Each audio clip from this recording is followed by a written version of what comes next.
Hey, it's Nathan. Welcome to the Tech Glow Up. Today, I'm super honored to welcome Amir Khorram of the smart glasses manufacturer XREAL to the program. Amir is one of those executives who has had a front row seat to the development of spatial computing, virtual reality, and augmented AI smart glasses like he's working with now at XREAL. It's such a treat to welcome this leader of global enterprise programs from one of the leading smart glasses manufacturers to talk today about how mixed reality, augmented reality, and lightweight, fashionable, all-day wearable smart glasses are probably coming to an industry near you faster and more deeply than you might have guessed. One of the takeaways from the show is that despite all the distressing news about disruption in spatial computing, for Amir's enterprise clients and others innovating with mixed reality and augmented reality smart glasses, there's no better moment than now to help build and launch the future of immersive computing and experiences. We'll get into some of the really geeky details about how augmented reality and smart glasses are making a real difference in places like healthcare, in mental health and therapy, even sports rehabilitation, and remote shared presence consultations.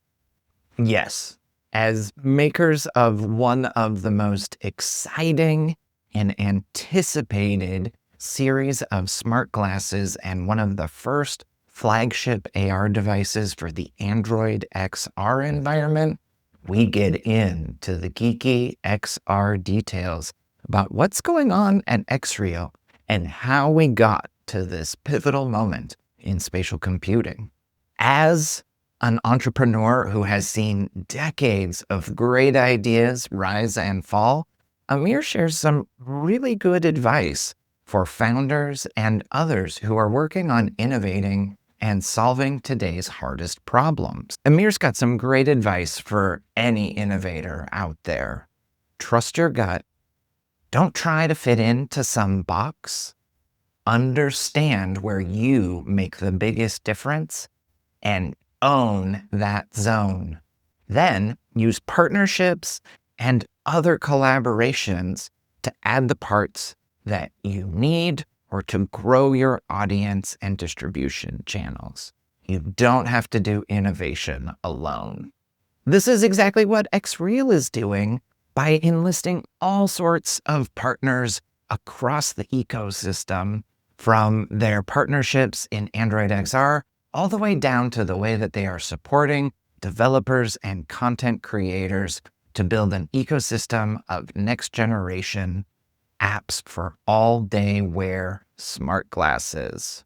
This is a fantastic story about innovation, about spatial computing, and how almost every big idea still needs little old creators and developers to get their full vision to the market.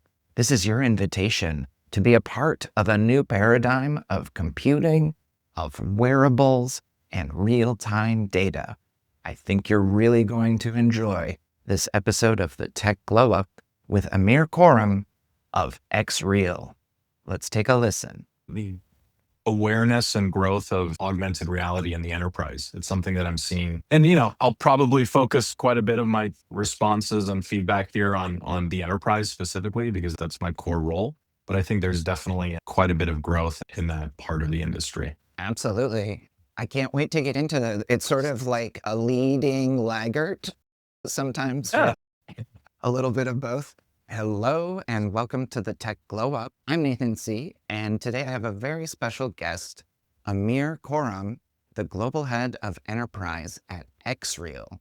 You may have heard a few things from Amir and the team at XREAL this year, I feel like it's been every other week that you've been announcing new things in your smart glasses, your vision for spatial computing, and beyond. Amir, it is such a treat to have you on the Tech Glow Up. Thank you for joining me today. Honored to be on the podcast here on the show, and thank you for having me. Amazing. There's no way that I'm going to properly frame both the role that you have and the experience in innovation, especially you've had a front row seat to spatial computing. Can you talk a little bit about what you do in enterprise at XREAL? And we'll get into some of the history in a bit. Sure. And I like that phrase, front row seat. I'm going to steal that one from you because that's a good way to put it. I feel very lucky to be where I have been and where I am now in the XR industry. So just talking about today and my current role. So as the global head of enterprise, I'm responsible for XReal's relationship foundation and expansion of use and lightweight AR glasses in the enterprise. So that means everything from working with all these amazing enterprise developers that we know continue to support in North America, Europe, globally, our enterprise distribution. So a growing ecosystem of partners that are helping market and sell and promote and support our enterprise end users. And then enterprise key accounts. So we've got amazing organizations, everything from healthcare to education, corporate Fortune 500 companies, aerospace, automotive, you name it, oil, gas, and energy that are investing in and scaling with augmented reality. So my role is working across all of those parts of the enterprise business within XREAL. Having a portfolio from corporate and finance and aerospace and healthcare, such a wide variety of applications and value. I'm so interested to get into. We alluded to this front row seat that you've had. Can you talk a little bit and share a little bit about the journey in innovation and especially in spatial innovation that you've had? Right now feels like a very pivotal moment. Focus on AI is up, focus on smart glasses is up, focus on virtual reality is down. I'm curious if you can weave in your feelings about today into a little bit of that, how you got here. So I have had a front row seat in I'd say some really exciting chapters in immersive and XR innovations in enterprise. I've been in the XR world for almost a little over 11 years, and I actually started my career and got my first introduction into XR and VR at HTC Vive. HTC Vive, I'd say, is one of the original groundbreaking developers, innovators, hardware manufacturers in VR. Great company, great innovators, carved out a path, I think, for all of us to build on top of. Everyone from Meta to Pico to XREAL, right? They're very much established that foundation for consumer VR and took a real serious expansion into enterprise VR. When other companies were just focusing on games and entertainment, HTC was I think really one of the first ones to say, we think there's use cases in the enterprise. And so had a chance to be there, lead the enterprise organization, work with some great people and work for some great leadership over at HTC. And shortly after, I was given the opportunity to join Pico after their acquisition by ByteDance, which was a really pivotal moment in our world, right? Because at that point, Meta and Oculus had hooked up and they were the big player in the industry. And there was a lot of people looking around to see who else can compete with Meta and Oculus at that stage. And the ByteDance acquisition of Pico, I think, set the stage for that. And so I had a chance to go over to Pico after the acquisition, help relaunch the organization in North America and build a foundation there for enterprise, continued growth in the enterprise for Pico.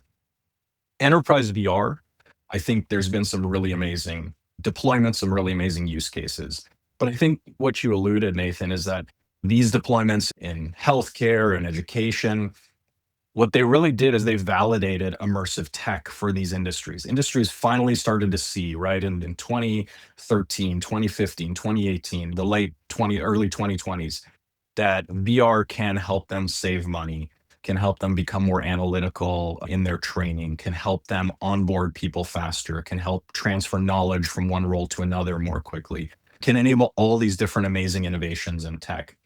But the challenge with VR was always the form factor, right? You had the amazing all-in-one, exactly. You had amazing all-in-one headsets and the wide field of view, but the form factors were set up in ways that you couldn't really do a lot in them for long periods of time. right? What really has impressed me and why I made the move last year over to XREAL is XREAL's done an amazing job of kind of blurring those lines between lightweight augmented reality glasses and full immersive experiences.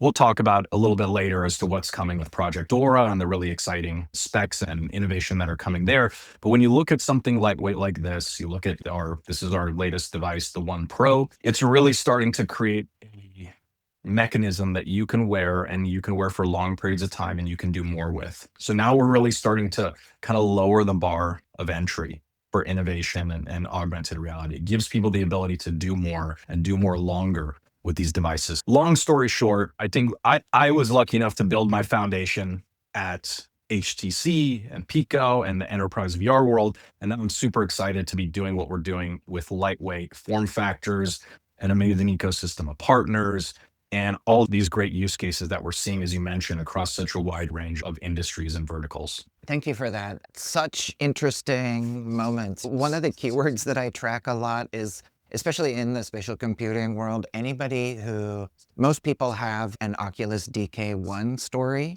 but they often were using the HTC Vive set professionally first. Yeah, like it's a great point. this was the one that I could start to actually use, especially in enterprise.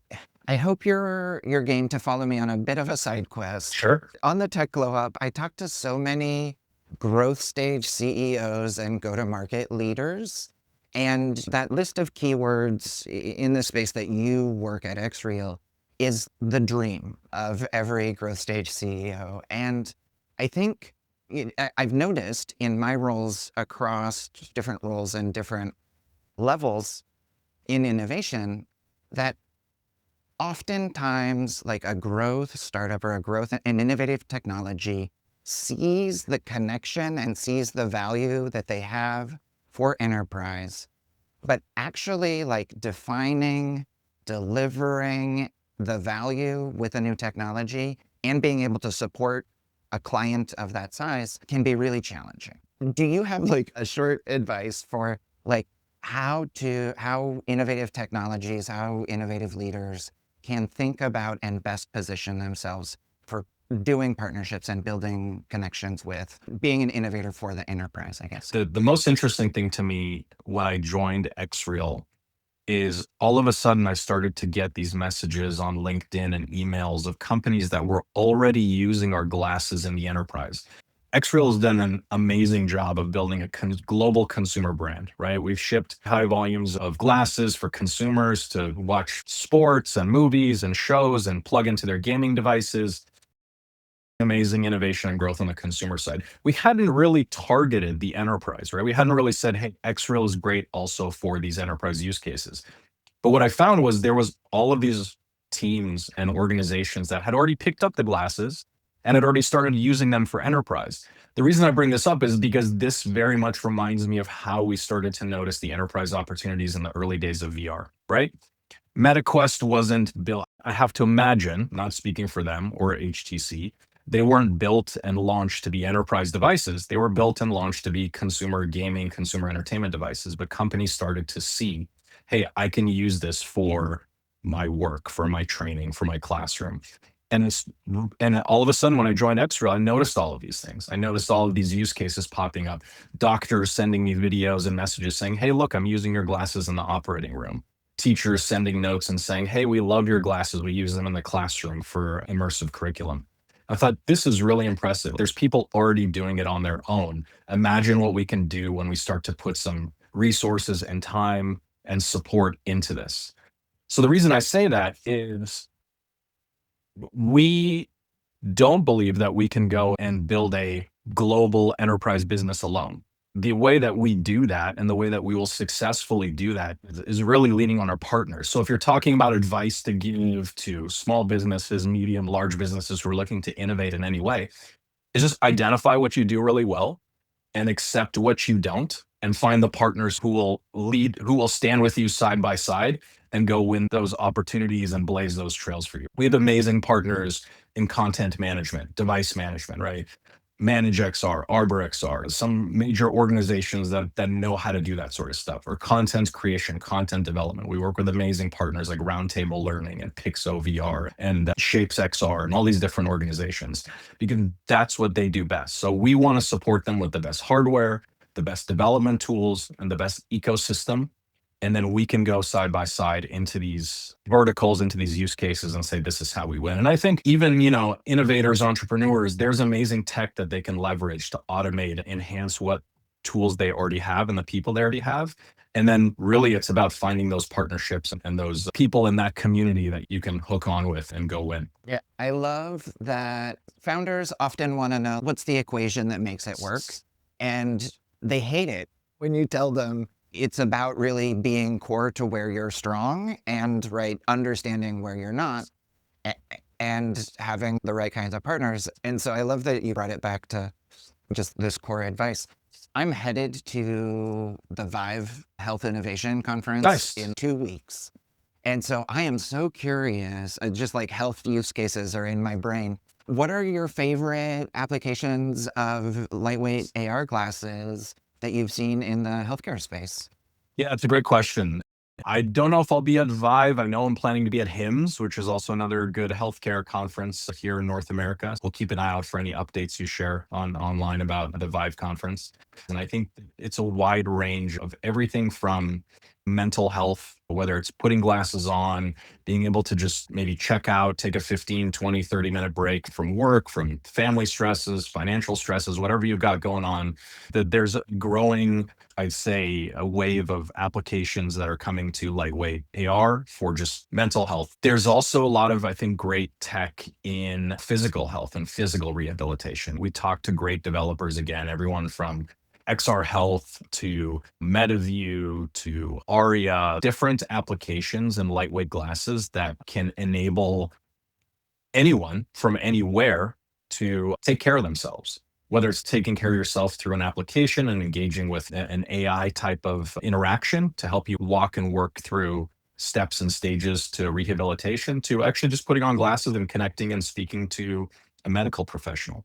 So there's so much innovation and so much upside in immersive health. We saw a little bit of that during the pandemic when people were holed up at home. They couldn't get out, seniors, children, everyone in between. They couldn't get out to their medical care appointments. They couldn't get out to hospitals. And we started to see people using screens like this to engage with doctors and therapists. So I think that started to really open up the door to say, what else can we do with immersive tech to enable more access to healthcare? My brain got excited about your health tech applications. Amir, you alluded to this thing that is like at the heart of an innovator's go-to-market challenge, right? As when you have a new idea, part of your job is hunting for signal. You're like dousing for those, right? You mentioned you've had a couple occurrences where the enterprise just started showing you how they were using your technologies. Yeah.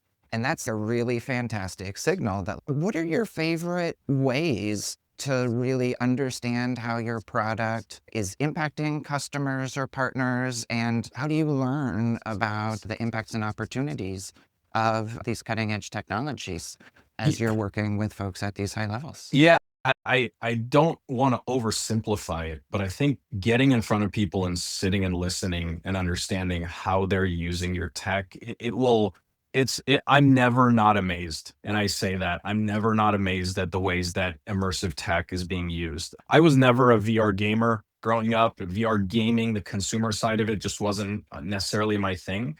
But the enterprise side of VR and XR always blew my mind. Learning about how pilots are using VR, doctors or students or people who are getting dialysis and using VR for distraction therapy. For the specific work that you do for the enterprise partnerships at XREAL, is there a glow up or a notable transformation or just some audacious 6-month goals that you're working on? So I think really it's about establishing like the core foundation for the enterprise to grow. As I mentioned, when I joined, I started to see and hear from all these different partners who are already using XREAL in their enterprise use cases, which is amazing that they were doing this almost essentially on their own, right? They weren't really reaching out and needing a lot from the XREAL team.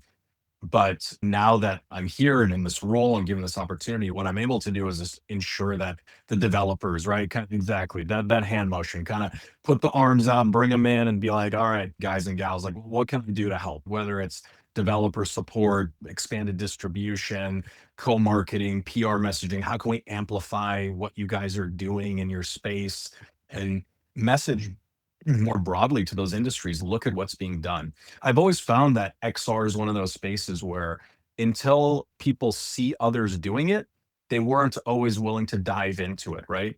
So when we started to deploy hardware into financial institutions or hospital systems or I don't know what, music schools, whatever that may be, then people would say, "Oh, look what's being done."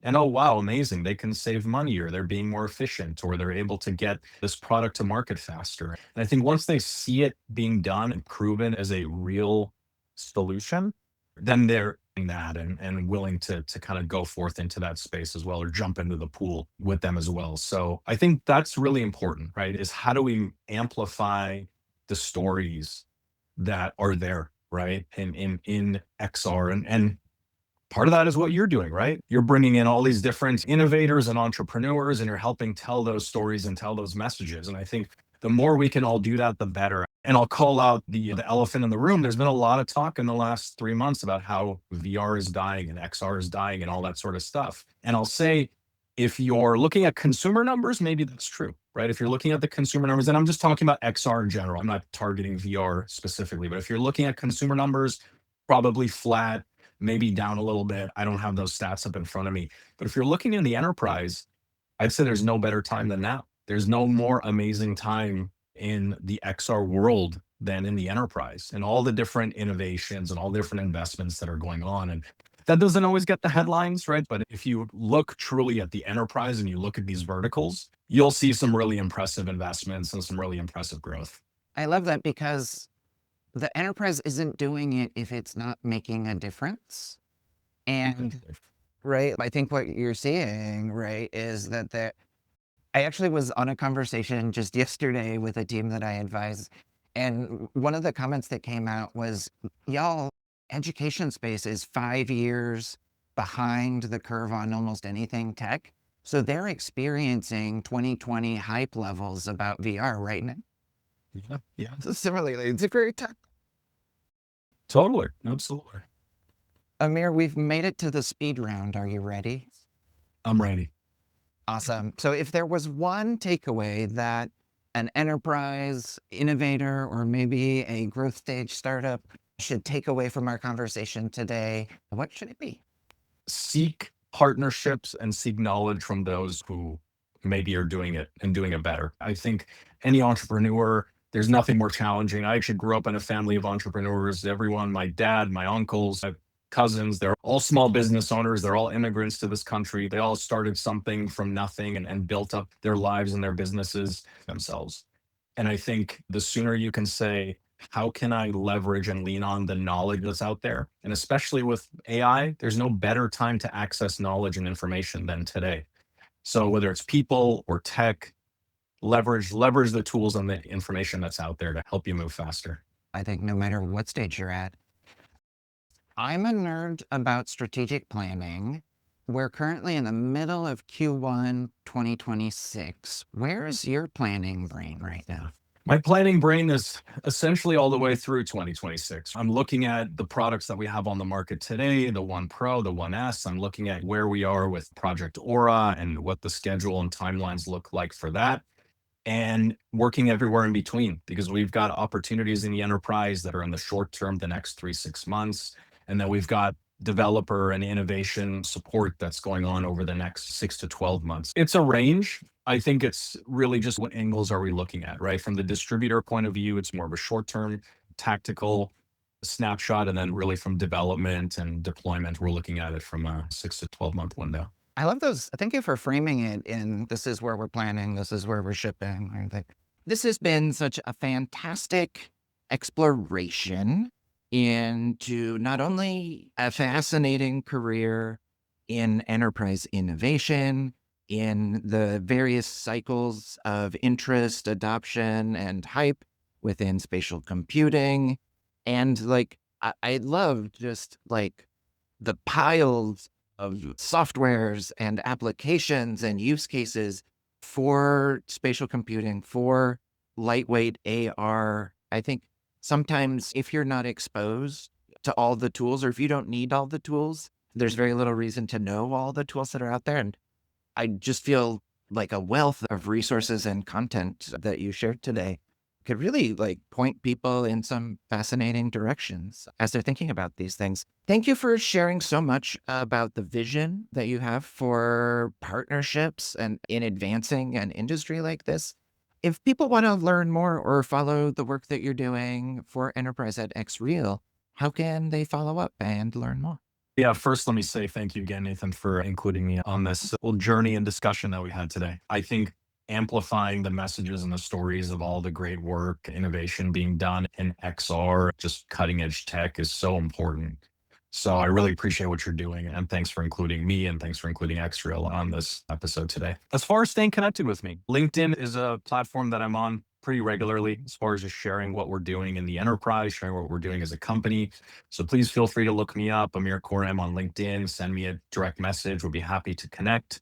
I'll share my email on there and happy to take the questions online or offline or in person. We plan to be at a lot of conferences this year, showcasing our latest innovation, latest hardware and spatial display and spatial compute eyewear. So, please look for us, whether it's at AWE later this year, Augmented Enterprise Summit, HIMSS. There's going to be a variety of events and both large and small that we'll be present in. Please reach out. I'm very accessible online. You can always find me and, happy to grab time and talk and learn more about the use cases people have and how we can better support them and collaborate in 2026. Oh my goodness. Amir, you have been so generous with your insights, your time, and thank you so much for joining me on the Tech Glow Up. I can't wait to check in a few months at AWE at least to see what the next Glow Up is going to be. Thank you so much. Really enjoyed your time and your questions and look forward to talking more. Awesome.